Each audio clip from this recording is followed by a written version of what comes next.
नमस्कार साथियों, मैं राघवेंद्र सिंह। आज हम बात करेंगे क्लास 10th में विद्युत आवेश। आखिरकार क्या होता है विद्युत आवेश? विद्युत आवेश को हम किससे प्रदर्शित करते हैं? विद्युत आवेश का मात्रक क्या होता है? और साथ साथ में विद्युत आवेश कितने प्रकार के होते हैं?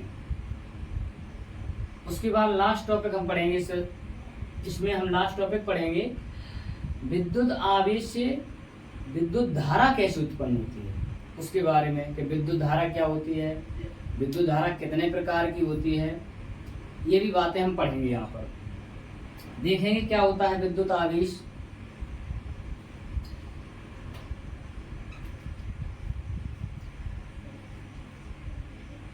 सबसे पहली बात है कि विद्युत आवेश जो है वो किसी न किसी पदार्थ का गुण है। तो विद्युत आवेश क्या है? विद्युत आवेश के बारे में कह सकते हैं विद्युत आवेश जो है एक प्रकार से क्या है, ये किसी पदार्थ का गुण है। एक प्रकार का क्या है? गुण है। और इस गुण है तो ये गुण क्या करता है? इस गुण के कारण किसी पदार्थ का जो गुण है, गुण के कारण क्या करता है? ये दो चीज उत्पन्न कर सकता है। या तो ये उत्पन्न कर सकता है विद्युत क्षेत्र उत्पन्न कर सकता है, या उत्पन्न कर सकता है चुंबकीय क्षेत्र, या उत्पन्न करेगा चुंबकीय क्षेत्र। दो में से कोई एक चीज उत्पन्न करेगा, या तो विद्युत क्षेत्र उत्पन्न करेगा या चुंबकीय क्षेत्र उत्पन्न करेगा। अगर हम देखें, जैसे मेरे पास में दो पदार्थ हैं, एक ये पदार्थ है और एक ये पदार्थ है। इनको जो हम किसी तार से जोड़ देंगे तो यहाँ पर इलेक्ट्रॉनों का गमन होगा। मान लो आपका एक ए पदार्थ है, ये आपके पास में बी पदार्थ है। तो इलेक्ट्रॉन ए से बी की तरफ यानी कि दो इलेक्ट्रॉन यहाँ से निकले, ए से और बी की तरफ गमन हुआ। दो इलेक्ट्रॉन निकले, ए से निकले और बी की तरफ उनका गमन हुआ। जैसे ही बी की तरफ गमन हुआ तो हम देख रहे हैं क्या कि मेरे पास में ए पदार्थ से क्या है, इलेक्ट्रॉन निकल रहे हैं। कहने का मतलब यहाँ पर इलेक्ट्रॉन की कमी हो रही है। यहाँ पर देखें तो यहाँ पर इसकी तरफ इलेक्ट्रॉन आ रहे हैं, तो यहाँ पर इलेक्ट्रॉन की क्या होगी? वृद्धि होगी। जहां पर इलेक्ट्रॉन की वृद्धि होगी और इलेक्ट्रॉन एक जगह से दूसरी जगह जैसे गमन करेंगे तो यहाँ पर क्या होगा? यहाँ पर हम देखेंगे कि जैसे इलेक्ट्रॉन यहाँ से यहाँ जाएंगे तो इनके बीच में एक गुण उत्पन्न होगा। इनके बीच में एक विशेष गुण उत्पन्न होता है। क्या होगा? एक विशेष गुण उत्पन्न होता है। जब विशेष गुण उत्पन्न होगा तो ये गुण क्या करता है? ये गुण या तो विद्युत क्षेत्र उत्पन्न करेगा या चुंबकीय क्षेत्र उत्पन्न करेगा। ये जो गुण है दो चीजें उत्पन्न करेगा। क्या करेगा? या तो ये क्या करेगा, आपका विद्युत क्षेत्र उत्पन्न करेगा, ऊपर दिखाई नहीं देगा आपको। तो जो गुण क्या करेगा? दो बातें। क्या? या तो ये आपका विद्युत क्षेत्र उत्पन्न करेगा, क्या करेगा? विद्युत क्षेत्र उत्पन्न करेगा, या करेगा क्या? चुंबकीय क्षेत्र। क्या उत्पन्न करेगा? चुंबकीय क्षेत्र उत्पन्न करेगा। जब चुंबकीय क्षेत्र उत्पन्न होगा तो यहाँ पर यही गुण, फिर इसी गुण को हम क्या कहते हैं? इसी गुण का नाम दे देते हैं। इसी गुण को कहते हैं क्या? ये आपका कहलाएगा विद्युत आवेश। तो आवेश किस प्रकार का होता है? आवेश कैसे उत्पन्न होता है? जब इलेक्ट्रॉन एक पदार्थ से दूसरे पदार्थ में गमन करते हैं, तो उसमें क्या होता है? जब एक पदार्थ से दूसरे पदार्थ में गमन करते हैं जिसके कारण एक विशेष गुण उत्पन्न हो जाता है। यह गुण क्या करता है? या तो चुंबकीय क्षेत्र उत्पन्न करेगा या विद्युत क्षेत्र उत्पन्न करेगा, जिसको हम क्या कहेंगे? विद्युत आवेश कहते हैं। जहाँ पर इलेक्ट्रॉन की कमी हो रही है यहाँ पर भी आवेश उत्पन्न हुआ है, और जहाँ पर इलेक्ट्रॉन की वृद्धि हुई है वहाँ पर भी आवेश उत्पन्न हुआ है। जहाँ पर इलेक्ट्रॉन की कमी होगी वहाँ पर आपका धन आवेश उत्पन्न होगा। इसके बारे में हम आगे पढ़ेंगे। वहाँ पर आपका धन आवेश उत्पन्न होगा, और जहाँ पर इलेक्ट्रॉन की कमी होगी वहाँ पर आपका ऋण आवेश उत्पन्न होगा। कौन सा आवेश उत्पन्न होगा? ऋण आवेश उत्पन्न होगा। अगर हम बात करें परिभाषा की, तो देखेंगे परिभाषा क्या हो सकती है। परिभाषा हम लिख सकते हैं क्या? परिभाषा लिखेंगे किसी पदार्थ का वह गुण, किसी पदार्थ का वह गुण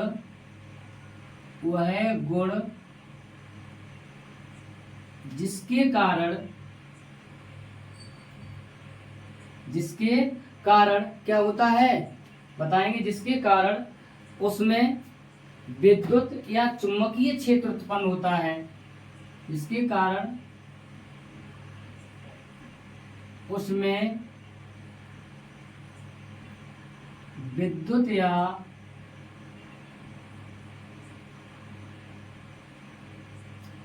चुंबकीय क्षेत्र उत्पन्न होता है। तो क्या कहलाएगा? तो हम लिख सकते हैं क्या? कि विद्युत आवेश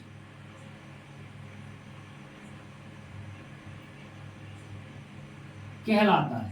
क्या कहलाता है? विद्युत आवेश कहलाता है। अब पॉइंट नंबर अगर हम 2 की बात करें, ये हमारा पहला पॉइंट था। अगर हम पॉइंट 2 की बात करें क्या, कि आखिरकार आवेश को हम किससे प्रदर्शित करते हैं, तो दूसरे पॉइंट में हम लिख सकते हैं इसे Q से प्रदर्शित करते हैं। अगर हम राशि की बात करें तो हम कह सकते हैं यह एक अदिश राशि है। कैसी राशि है? अदिश राशि है। यह एक अदिश राशि है। अदिश राशि क्यों है? क्योंकि हमें पता है कि इसको प्रदर्शित करने के लिए हमें दिशा की आवश्यकता नहीं है, केवल परिमाण की आवश्यकता है। दिशा की आवश्यकता नहीं है, केवल परिमाण की आवश्यकता है। अगर हम अगले पॉइंट की बात करें, इसका मात्रक क्या होता है, तो अगर हम मात्रक देखें तो इसका मात्रक कूलाम भी होता है। इसका मात्रक क्या होता है? कूलाम होता है। या इसका एक मात्रक और होता है, आगे जो पढ़ेंगे हम विद्युत धारा में। एक मात्रक इसका होता है, एक मात्रक तो कूलाम हो गया, दूसरा मात्रक होता है एम्पियर। दूसरा मात्रक होता है एम्पियर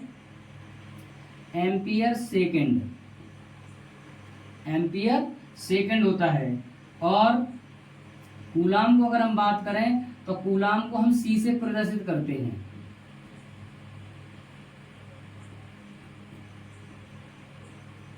कूलाम को हम C से प्रदर्शित करते हैं। किससे प्रदर्शित करते हैं? C से प्रदर्शित करते हैं। अब हम देखें अगले पॉइंट में अगर हम कह सकते हैं, अगर मान लें हम कह सकते हैं अगर कोई पदार्थ है, किसी पदार्थ पर इलेक्ट्रॉन की संख्या अगर n है, या इलेक्ट्रॉन की n की कमी हुई है या वृद्धि हुई है, तो उस समय उस पदार्थ पर आवेश कितना होगा। एक बार स्क्रीनशॉट लें, उसके बाद फिर हम आगे बढ़ें।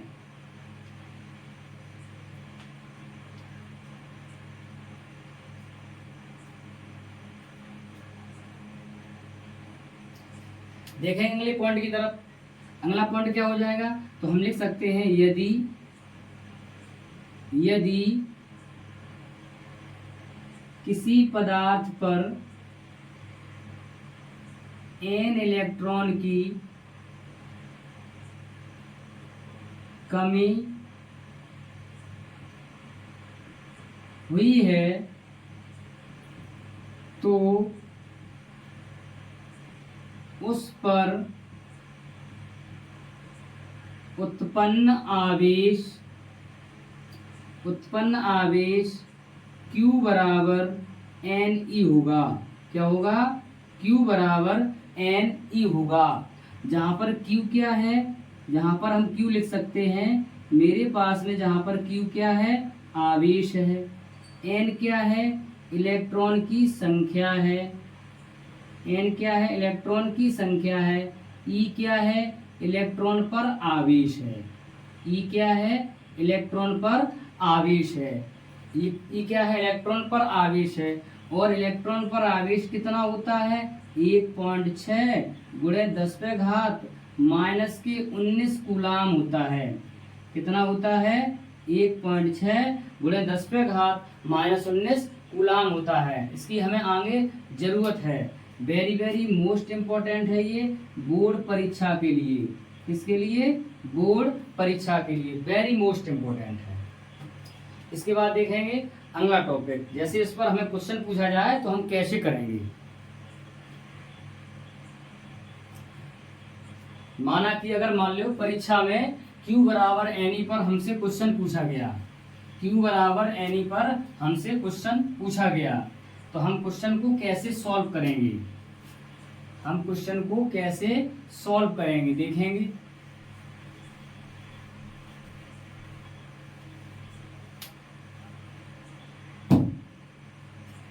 परीक्षा में पूछा गया प्रश्न है, बोर्ड परीक्षा में पूछा गया प्रश्न है। क्वेश्चन ये कह रहा है, मान लो आपसे पूछ दिया कि 1 कूलाम आवेश में, आपसे पूछ दिया 1 कूलाम आवेश में, 1 कूलाम आवेश में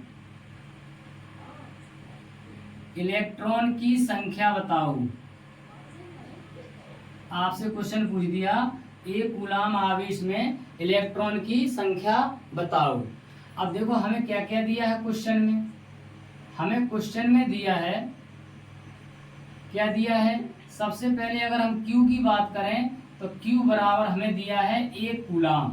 कितना दिया है, 1 कूलाम दिया गया है। और इलेक्ट्रॉन की संख्या पूछ रहा है, इलेक्ट्रॉन की संख्या यानी कि N बराबर हमें निकालना है। हमने क्या पढ़ा है, अभी पढ़ा था Q बराबर NE। क्या पढ़ा है, Q बराबर NE। तो Q की जगह पे हम रख सकते हैं कितना, 1। N का मान पता करना है, E का मान अभी हमने पढ़ा है 1.6 गुणे 10 पे घात माइनस के 19 होता है। जब हम N का मान निकालेंगे तो 1 बटे में आ जाएगा 1.6 गुणे 10 पे घात माइनस के 19 हो जाएगा। अब हम N बराबर निकालेंगे, यहाँ से अगर हम पॉइंट हटाएंगे तो यहाँ से पॉइंट हटाएंगे ऊपर 10 हो जाएगा, 10 से काट देंगे, 2 पंचे 10, 2 अट्ठे 16, घात को ऊपर ले चलेंगे तो आपकी कितनी हो जाएंगी, प्लस के 19 हो जाएंगे। इसका इसमें भाग दे देंगे तो कितना हो जाएगा, भाग टूटी बिंदी दशमलव लगाएंगे, 8 छंग 48, 8 दूनी 16, 8 पंच 40 हो जाएगा, गुणे 10 पे घात कितना हो जाएगा, 19 हो जाएगा। अब जैसे हम क्या करेंगे, n बराबर पॉइंट को 1 अंक पीछे ले चलेंगे, 1 घात घट जाएगी, तो मेरे पास में आंसर हो जाएगा 6.25 और गुणे 10 पे घात कितना हो जाएगा, 18। तो उस पदार्थ पर कहने का मतलब है, कहने का मतलब है, यहाँ से एक बात और हमें मिली है क्या, कि किसी भी पदार्थ पर 1 कूलाम आवेश उत्पन्न करने के लिए, 1 कूलाम आवेश उत्पन्न करने के लिए कितना, 6.25 गुणे 10 पे घात 18 इलेक्ट्रॉन की आवश्यकता होती है। आपसे मान लो परीक्षा में क्वेश्चन पूछा गया, क्वेश्चन ये पूछा गया, ये बताइए कि किसी भी पदार्थ पर 1 कूलाम आवेश उत्पन्न करना है, तो 1 कूलाम आवेश उत्पन्न करने के लिए हमें कितने इलेक्ट्रॉन की आवश्यकता होगी। तो 1 कूलाम आवेश उत्पन्न करने के लिए उस पर हमें कितने, 6.25 गुणे 10 पे घात 18 इलेक्ट्रॉन की आवश्यकता होगी। इस तरीके से हमें 2 क्वेश्चन तैयार हुए। अगर हमें इलेक्ट्रॉन की संख्या पूछ रहा है कि किसी पदार्थ पर आवेश की मात्रा, किसी पदार्थ पर 1 कूलाम आवेश में इलेक्ट्रॉन की संख्या ज्ञात कीजिए, तो हमें पता है कि 6.25 गुणे 10 पे घात 18 है।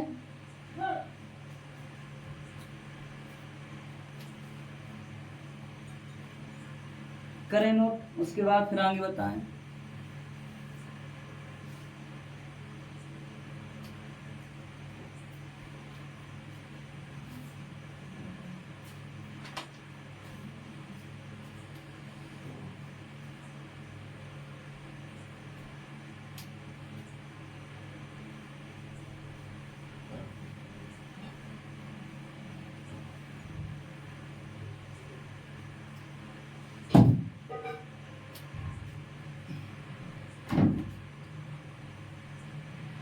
उसी के नीचे हम एक नोट पॉइंट लिख सकते हैं।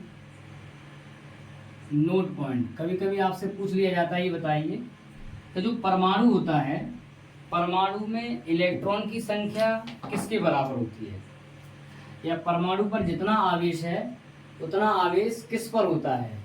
तो अगर हम परमाणु की बात करें,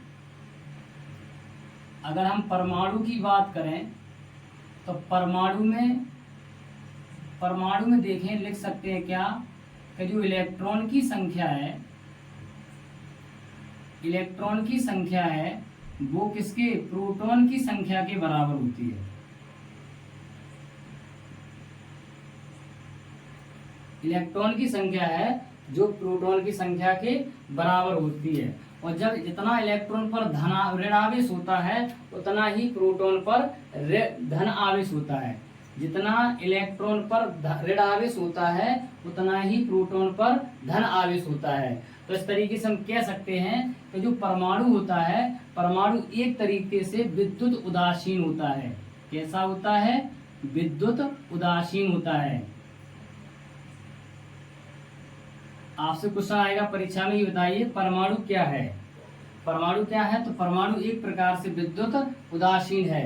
अतः हम कह सकते हैं क्या, अतः हम कह सकते हैं क्या कि परमाणु में क्या होता है, प्रोटॉन पर आवेश, परमाणु पर प्रोटॉन पर आवेश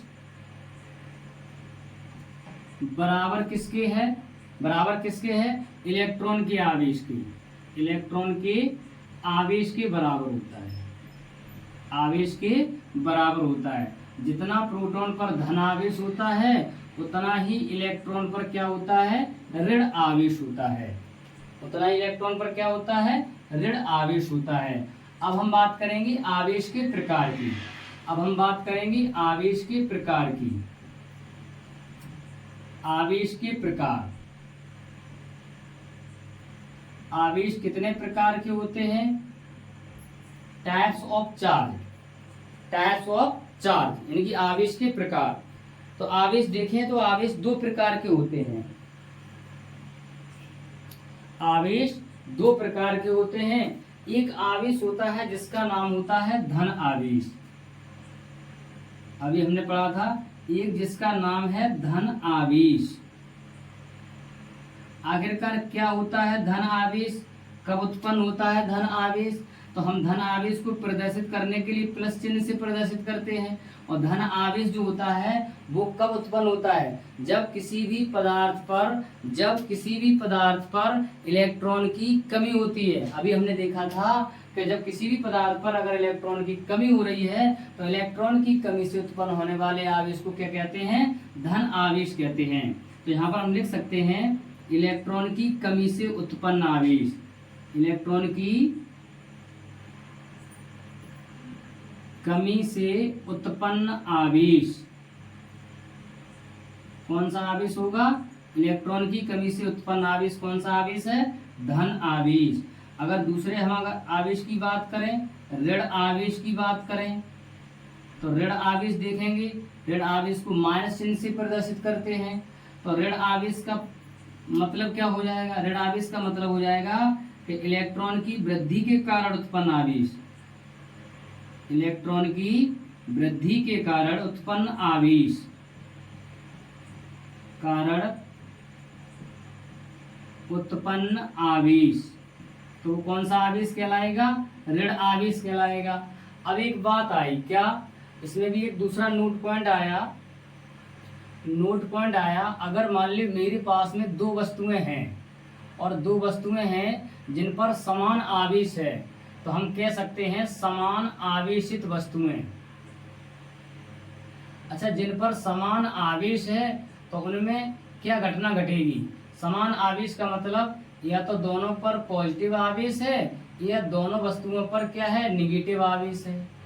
तो समान आवेशित वस्तुएं हमेशा क्या करती हैं, प्रतिकर्षण करती हैं। क्या करेंगी, प्रतिकर्षण करती हैं। समान आवेशित अगर वस्तुएं हैं तो वो हमेशा क्या करेंगी, प्रतिकर्षण करेंगे, समान आवेशित।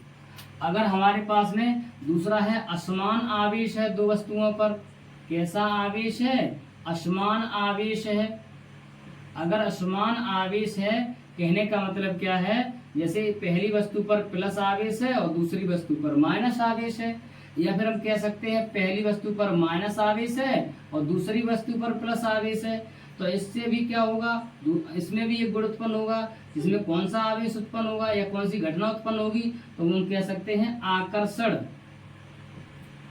उन वस्तुओं में कौन सी घटना उत्पन्न होगी, आकर्षण की। कौन सी घटना उत्पन्न होगी, आकर्षण की। लेंगे स्क्रीनशॉट, उसके बाद आगे बढ़ें। गर्मी बहुत है।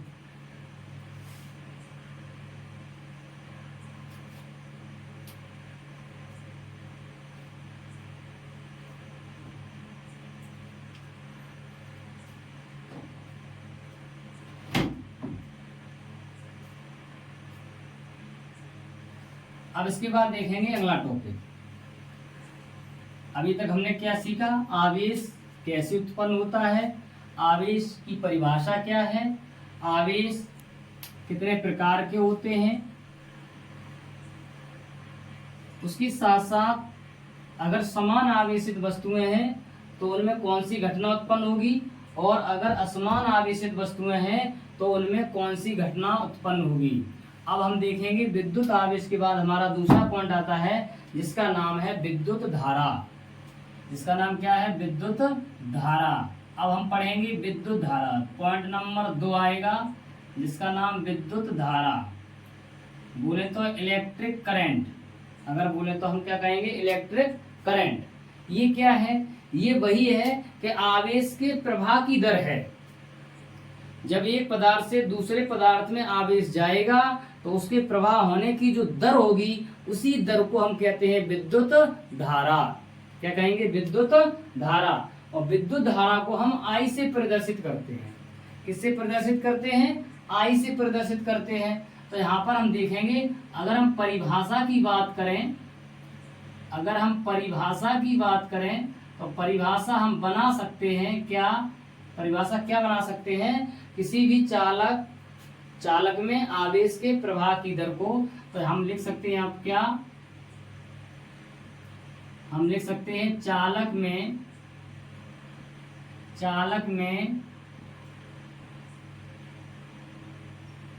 आवेश की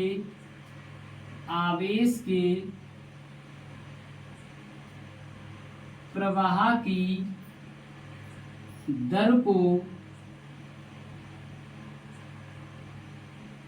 को विद्युत धारा कहते हैं। विद्युत धारा कहते हैं।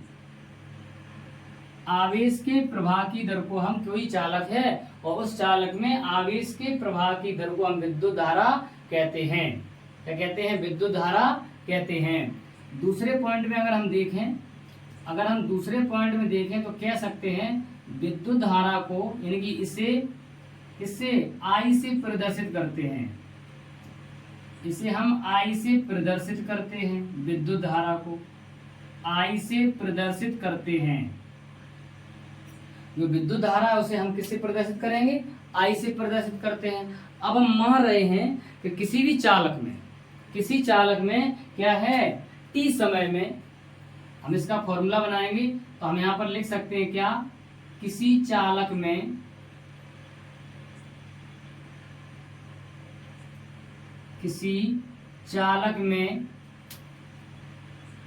टी समय में प्रवाहित आवेश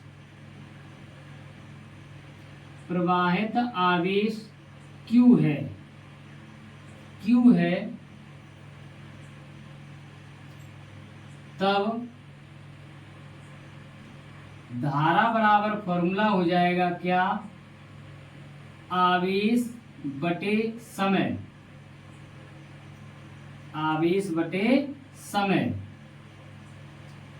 धारा को किससे प्रदर्शित करेंगे, आई से। आवेश को किससे प्रदर्शित करेंगे, Q से। समय क्या है, T है। तो मेरा फॉर्मूला बना I बराबर Q अपॉन T। या यहाँ से हम निकालेंगे कि Q बराबर I का और T का गुणा हो जाएगा। तो Q बराबर क्या हो जाएगा, IT हो जाएगा। Q बराबर क्या हो जाएगा, IT हो जाएगा। उसके बाद देखेंगे इसका, अच्छा विद्युत धारा को किससे मापा जाता है। अगर आपसे क्वेश्चन आता है बोर्ड परीक्षा में, ऐसे क्वेश्चन पूछे जाते हैं कभी कभी कि बताइए विद्युत धारा का मापन हम किससे करते हैं, तो हम कह सकते हैं इसका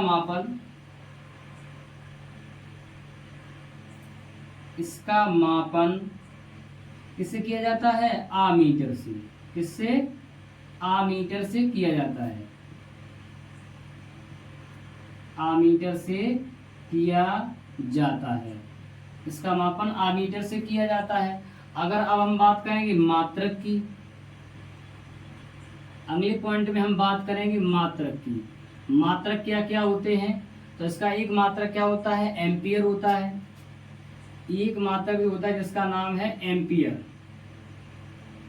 और एम्पियर को ही हम यूज करते हैं क्योंकि इसकी खोज एम्पियर नाम के वैज्ञानिक ने की थी। दूसरा मात्रक यहाँ से देखें, आवेश का मात्रक कूलाम है, समय का मात्रक सेकंड है, तो यहाँ से एक दूसरा मात्रक निकलेगा कूलाम, और लिख सकते हैं प्रति सेकंड। क्या मात्रक होगा, कूलाम प्रति सेकंड। अब देखेंगे अन्य मात्रक भी है इसके। अन्य मात्रक कौन कौन से हैं, अन्य मात्रक आपका है, जैसे हम कह सकते हैं 1 मिली एम्पियर बराबर, 1 मिली एम्पियर बराबर होता है 10⁻³ एम्पियर, 10⁻³ एम्पियर होता है। और आपसे पूछ सकता है 1 माइक्रो एम्पियर बराबर, 1 माइक्रो एम्पियर बराबर, तो 10⁻⁶ एम्पियर हो जाएगा, 6 एम्पियर हो जाएगा, 10⁻⁶ एम्पियर हो जाएगा। एक बात फिर समझे, परिभाषा हमारी कह रही है चालक में आवेश के प्रवाह की दर को विद्युत धारा कहते हैं। कोई चालक है, उस चालक में जितना आवेश प्रवाहित होगा, जितने समय में होगा, ठीक है, उन दोनों के आवेश और समय के अनुपात को हम विद्युत धारा कहते हैं। उसके बाद देखेंगे इसे हम I से प्रदर्शित करते हैं। अब हमने देखा कि किसी चालक में t समय में प्रवाहित आवेश Q है, तो फॉर्मूला हो जाएगा धारा बराबर आवेश बटे में क्या हो जाएगा, आवेश बटे में समय हो जाएगा। तो I बराबर क्या हो जाएगा, Q/T। अगर हम यहाँ से Q बराबर निकालें तो फॉर्मूला हो जाएगा IT, एक नया फॉर्मूला मिल जाएगा। अगर विद्युत धारा का मापन किससे होता है, तो विद्युत धारा का मापन आमीटर से किया जाता है। मात्रक देखें तो इसका मात्रक एम्पियर होता है और एक मात्रक कूलाम प्रति सेकंड भी होता है। अन्य मात्रक की बात करें तो 1 मिली एम्पियर बराबर 10⁻³ एम्पियर होता है, और 1 माइक्रो एम्पियर बराबर 10⁻⁶ एम्पियर के बराबर होता है। अब बात आती है कि अगर आपसे पूछा जाए, ये बताइए कि धातुओं में विद्युत धारा किसके कारण उत्पन्न होती है।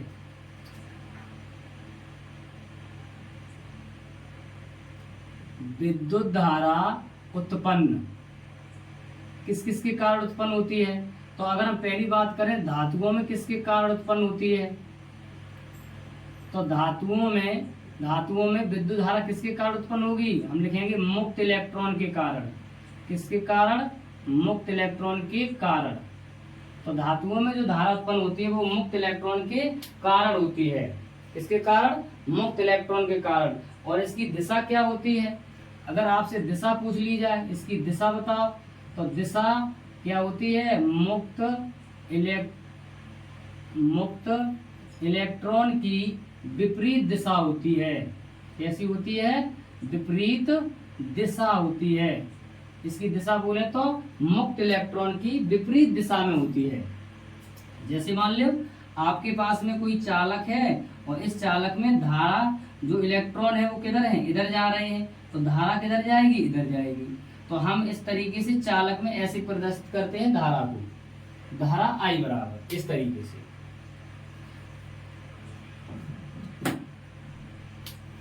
आज का टॉपिक इतना ही था।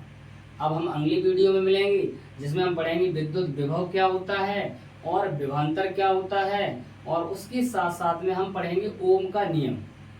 ओम का नियम। आशा करते हैं आपको ये वीडियो पसंद आई होगी, और YouTube पर हमारा जो चैनल है गूगा जी स्टडी क्लास, उसको आप सब्सक्राइब करें और ज़्यादा से ज़्यादा इस वीडियो को शेयर करें, जिससे हम आपको और अच्छी से अच्छी वीडियो ला सकें। तब तक के लिए जय हिंद, जय भारत।